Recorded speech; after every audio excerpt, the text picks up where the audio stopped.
afraid. Don't be ashamed. We want black power. We want black power. We want black power. We want black power. We want black power. We want black power. We want black power. That's right. That's what we want. Black power. And we don't have to be ashamed of it. We have stayed here and we begged the president. We begged the federal government. That's all we've been doing. Begging, begging. It's time we stand up and take over. Take over. We have to do what every group in this country did. We got to take over the communities where we outnumber people so we can have decent jobs. So we can have decent houses. So we can have decent roads. So we can have decent schools. So we can have decent justice. Every courthouse in Mississippi ought to be burned down tomorrow to get rid of the dirt and filth. Now from now on, when they ask you what you want, you know what to tell them. What do you want? What do you want?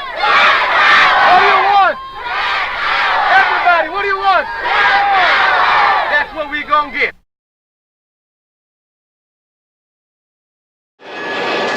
The worst race riots since those 2 years ago in the Watts section of Los Angeles rocked New Jersey's largest city, Newark, for 5 consecutive days and nights.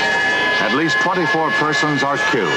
More than 1,800 wounded. So Newark was a hotbed for change. American cities were in crisis situations. I mean, I got beat. I thought I was going to get killed, actually. The riots at the time seemed to me to be a rebellion, an understandable rebellion against racism, against police brutality. We haven't owned up to what happened to our cities. We knew about Watts, we knew about, I can't remember who came first, but so there was always that sense of what's going to happen here. Bad housing, bad services. And then all of a sudden you got riots and fear. It's no wonder that people decide, we're out of here. And so we lived through a terrible time. 26 people altogether. I don't know if Newark has fully recovered from it. No, don't tell me about history unless you tell the truth. But probably the bigger truth is that Newark is a city that's been victimized like so many other cities. As wild a joint as America is, You have to know what happened. On July the 12th of 1967, a ordinary traffic infraction was committed by a cab driver. A person with a classic name, the kind of name that slaves were given, John Smith. Here you have a large public housing project across the street. And now you have white policemen who seem to be beating up this guy as they're taking him in to the police station. On top of cars and say they were going to go downtown and riot. And we stood there and say, if you do that, you're going to end up being killed. If you do that, you're going to get shot. Don't do that. But somebody threw a Molotov cocktail. And the situation on the streets of Newark is indeed out of control. There's looting and there are fires going on. Let me set the stage for that period. In Newark at that time, there were practically no black anything. There were no black bus drivers. There were few black policemen. So in a period between 63 and 64, we sort of got motivated by what was happening in the South. 1945 until really into the 70s, the suburbs were white territory, thanks to government action. You had the bank redlining under Roosevelt. Actually created maps where they literally drew red lines around a block with the presence of just one black person. So here are a bunch of black folks up here looking for jobs in the industrial sector. Suddenly they got here and there was nothing here. It was like an old bait and switch routine. By morning of July 14th, the state police are rolling into the city. And by noon, the New Jersey National Guard.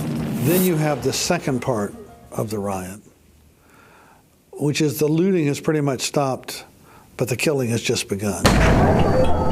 In what was a barrage of firing by National Guardsmen and state police, when someone shouted, and they trained the guns on that roof and began firing. There was an individual deep within a vacant bank who must have thought that I was firing at him. He had an automatic weapon in his hand, and what he did was fire at me.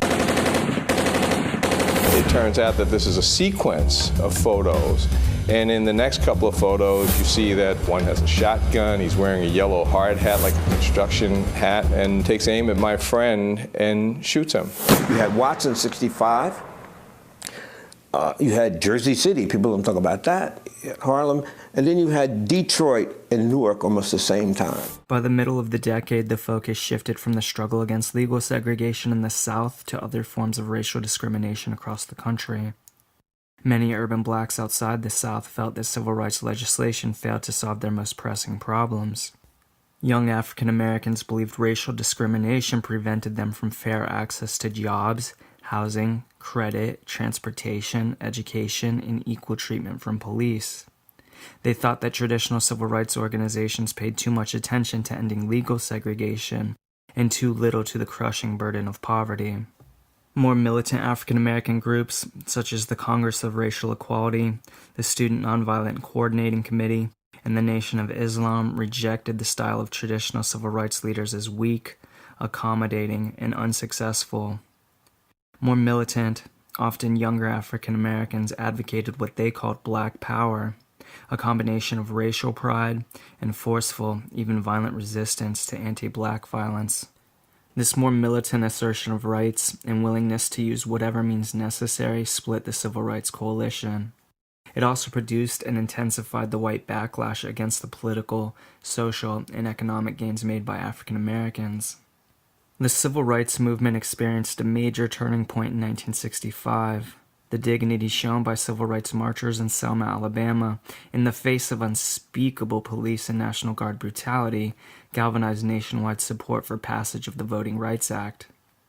But on August 11th, 5 days after Johnson signed the act into law, violence broke out in the Watts neighborhood of Los Angeles. A crowd protesting the arrest of a young African-American driver began to throw rocks and bottles at police in the streets of this poor African-American section of the city. For the next 6 days, thousands of residents set fires, looted white-owned businesses, attacked white drivers, and fought the more than 15,000 police and National Guardsmen requested by California officials to restore order. The outburst resulted in 34 people dead, nearly all of them African Americans. The shocking violence of Watts terrified and confused many white Americans, but many African Americans understood the frustration and rage. Rioting continued in major American cities throughout the rest of the 1960s. In 1966, the National Guard patrolled Cleveland, Chicago, and Washington, D.C., and other cities. In 1967, a particularly long, hot summer resulted in 164 conflicts, including 8 major riots. The most intense clashes occurred in Newark and Detroit, where 43 people died, most of them shot by police or National Guardsmen.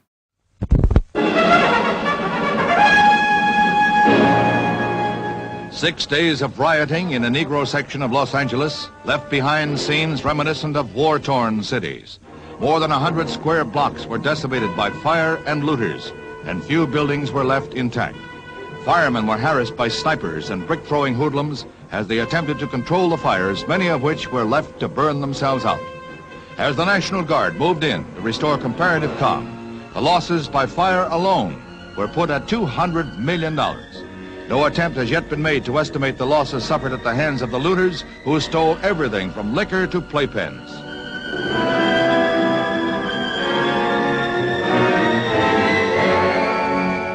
Conservative and middle-class whites, often blaming the riots on outside agitators and undisciplined black youth looking for a thrill, wanted police to act forcefully against rioters.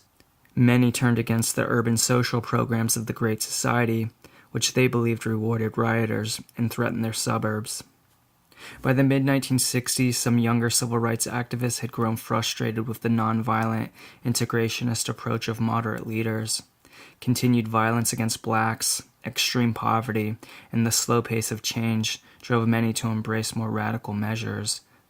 In 1966, for instance, SNCC leader Stokely Carmichael forced the issue of black power to the center of white America's consciousness.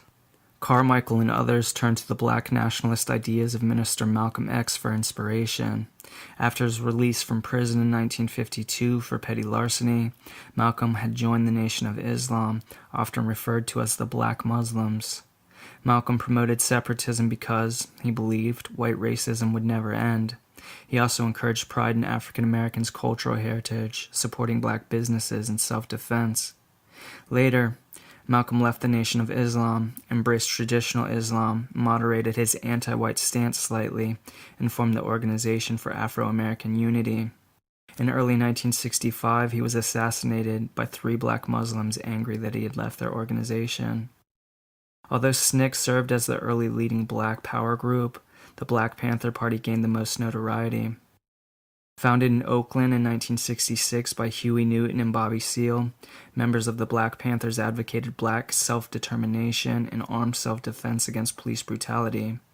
Their shootouts with police, which resulted in several deaths on both sides, captured the close attention of the media and frightened many whites.